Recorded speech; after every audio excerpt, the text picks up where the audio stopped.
నమస్తే, welcome to Disha TV. Mahatma Gandhi జాతీయ ఉపాధి పథకానికి దేశవ్యాప్తంగా మంచి ప్రాధాన్యత కూడా ఉంది. ఇక వేసవి కాలంలో 100 రోజుల పని గ్యారెంటీతో వ్యవసాయ కూలీలకు ఇదొక వరంగా కూడా మారింది. దీంతో ఇక ఎండాకాలం వచ్చిందంటే చాలామంది కూడా ఈ యొక్క పథకంపై చాలామంది ఆధారపడి ఉంటారు. చాలామంది కూడా ఉపయోగకరంగా మారిపోవడంతో ఇక ఏ ప్రభుత్వం వచ్చినా కానీ ఈ పథకాన్ని కంటిన్యూ చేయడం తప్ప దీన్ని తీసేసే పద్ధతి లేకుండా పోయింది.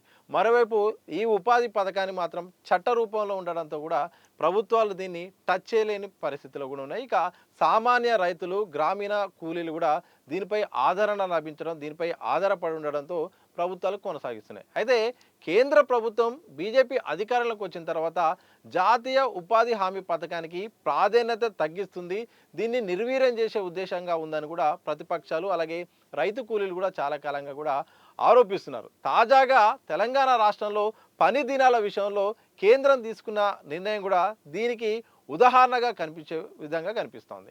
ఎందుకంటే గత 5 ఏళ్లుగా పని దినాలు మాత్రం యావరేజ్గా 12 కోట్లుగా కొనసాగుతున్నాయి. ఇక డిమాండ్ విపరీతంగా పెరిగిపోతుంది. ఇటు తెలంగాణ లాంటి ప్రాంతంలో, ఇటు ఆంధ్రప్రదేశ్, తెలంగాణలో అత్యంత విజయవంతంగా ఈ యొక్క పథకం కొనసాగుతుంది. ఇక తెలంగాణ లాంటి ప్రాంతంలో వేసంగి చాలా తక్కువగా వేస్తారు. ఈ మధ్యకాలంలో ఏదో బోనస్ తెలంగాణ ప్రభుత్వం ప్రకటించింది కాబట్టి సన్నాలేసిరి తప్ప ఎక్కువగా బీడు భూములు ఉంటాయి. వ్యవసాయం జోలికి ఎక్కువ బోరు ఇక్కడ, ఎందుకంటే నీటి లభ్యత చాలా తక్కువ ఉంటుంది. బోర్లు అవసరం ఉన్న వాళ్ళే, బోర్లు అవకాశం ఉన్న వాళ్ళే ఎక్కువగా వ్యవసాయం చేసే పరిస్థితి ఉంటుంది. ఇక ఈ మధ్యకాలంలో కాస్త నీటి లభ్యత పెరగడంతో కొంచెం వ్యవసాయం పెరిగిపోయింది తప్ప దాదాపు చాలామంది మాత్రం వ్యవసాయ కూలీలు చాలా ఖాళీగా ఉంటారు. ఆ నేపథ్యంలో ఈ యొక్క పథకానికి చాలా ప్రాధాన్యత కూడా పెరిగిపోయింది. అయితే పని దినాల విషయంలో కేంద్రం కీలక నిర్ణయం తీసుకుంది. గత ఏడాది 9 కోట్ల పని దినాలు కేటాయించింది. కానీ అప్పుడు డిమాండ్ పెరగడంతో 12 కోట్ల వరకు అయితే పని దినాలను అయితే రాష్ట్ర ప్రభుత్వం అయితే ఉపయోగించుకోగలిగింది. ఈసారి మాత్రం ఎట్టి పరిస్థితుల్లో 6.5 కోట్ల పని దినాలే ఇస్తాము, అంతలోపే పని చేయాలి, అంతకన్నా ఎక్కువ చేస్తే మాత్రం మేము నిధులు ఇచ్చేది లేదు అంటూ కూడా కేంద్రం అయితే తప్పకుండా ఈ యొక్క నిబంధనలు కూడా తీసుకొచ్చింది. దీంతో ఇక తప్పనిసరి పరిస్థితుల్లో మరి ఈ యొక్క పథకంపై మాత్రం ఇక కూలీలు అలాగే రైతులు కూడా దీనిపై మాత్రం చాలామంది ఆధారపడే వాళ్ళు మాత్రం కాస్త నష్టపోయే అవకాశం ఉన్నట్టు కూడా తెలుస్తుంది. ఇక రాష్ట్ర ప్రభుత్వం కూడా కేంద్రానికి లేఖ రాసే యోచనలు కూడా ఉన్నట్టు తెలుస్తోంది. ఎందుకంటే తెలంగాణ ప్రాంతంలో 8 కోట్ల పని దినాలు గత ఏడాది కల్పించినప్పటికీ 12 కోట్ల పని దినాల వరకు అయితే డిమాండ్ బట్టి చేసింది. అయితే కేంద్రం అయితే మాత్రం డిమాండ్ను బట్టి కాదు, సప్లై డ్రివెన్ బట్టి మాత్రం ఆధారపడాలి. గతంలో పెండింగ్లో ఉన్న పనులు మాత్రం ఎట్టి పరిస్థితుల్లో చేయకూడదు, కొత్త పనులు మాత్రమే చేయాలంటూ కూడా ఈసారి నియమ నిబంధనలు కూడా పెట్టింది. దీంతో ఇక ఈ యొక్క ఉపాధి హామీ పథకం విషయంలో మాత్రం మెల్లమెల్లగా ప్రాధాన్యత తగ్గిస్తూ ఈ యొక్క చట్టాన్ని నిర్వీర్యం చేసే కుట్రలు జరుగుతున్నట్టు కూడా పెద్ద ఎత్తున ఆరోపణలు కూడా వస్తున్నాయి.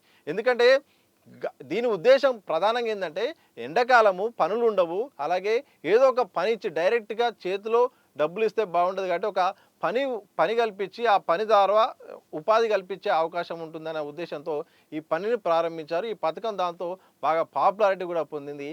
ఈ నేపథ్యంలో ఒక్కొక్కటిగా చిన్నగా 2014 నుండి కూడా చాలా నియమ నిబంధనలు వస్తున్నాయి. ఇటు ఫీల్డ్ అసిస్టెంట్లకు కూడా టార్గెట్లు పెడుతున్నారు, చాలా వాళ్ళకు కూడా రూల్స్ రెగ్యులేషన్ పెడుతున్నారు.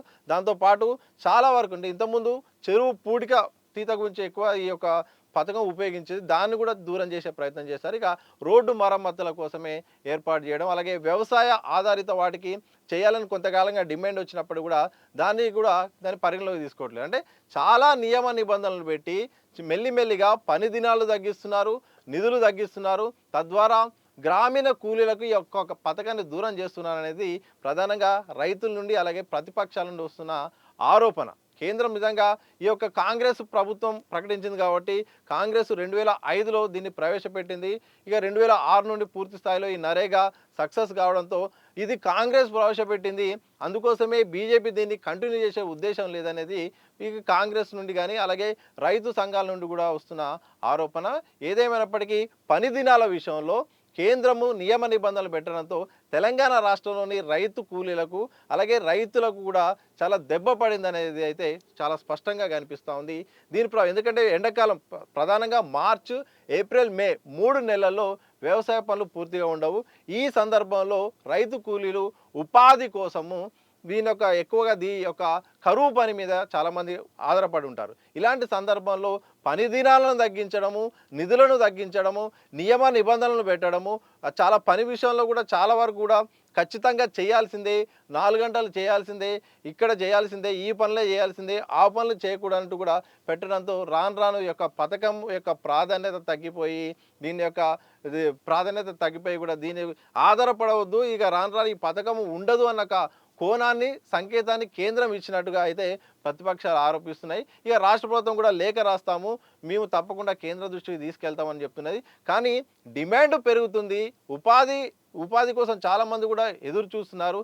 పని దినాలు పెంచాల్సి పోయి నిబంధనల పేరుతో తగ్గించే ప్రయత్నం చేస్తున్నారని అయితే ప్రధానంగా వినిపిస్తున్న ఆరోపణ.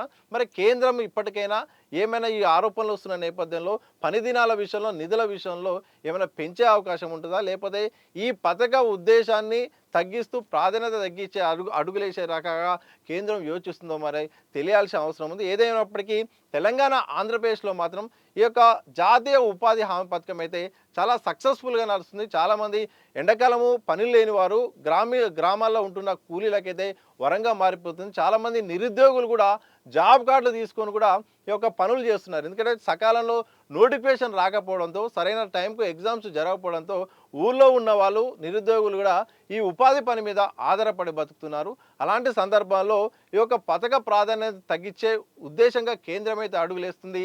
దీన్ని తప్పకుండా కేంద్ర తీరు మారాల్సిన అవసరం ఉందని కూడా ఇప్పటికే కమ్యూనిస్టు పార్టీలు అయితేంది, రైతు సంఘాల నాయకులు అయితేంది, అలాగే ఫీల్డ్ అసిస్టెంట్లు అయితేంది, ఇక వ్యవసాయ కూలీలు, ప్రతిపక్షాలు కూడా పెద్ద ఎత్తున అయితే ఆరోపణలు ఇస్తున్నాయి. మరి చూడాలి కేంద్రం ఇప్పటికైనా వస్తున్న ఆరోపణల నేపథ్యంలో ఈ పథకం కంటిన్యూ చేస్తుందా, లేకపోతే నిర్వీర్యం చేసేలాగా రోజుకొక నిబంధన పెట్టి ముందడుగేస్తుందా, మరి ఏం జరగబోతుంది? ఈ నేపథ్యంలో మరి ప్రతిపక్షాలు చేస్తున్న ఆరోపణల నేపథ్యంలో కేంద్రం ఏం చెప్పదలుచుకుంది, ఏ రకంగా ముందుకెళ్ళబోతుంది అనేది మాత్రం తెలియాల్సిన అవసరం ఉంది.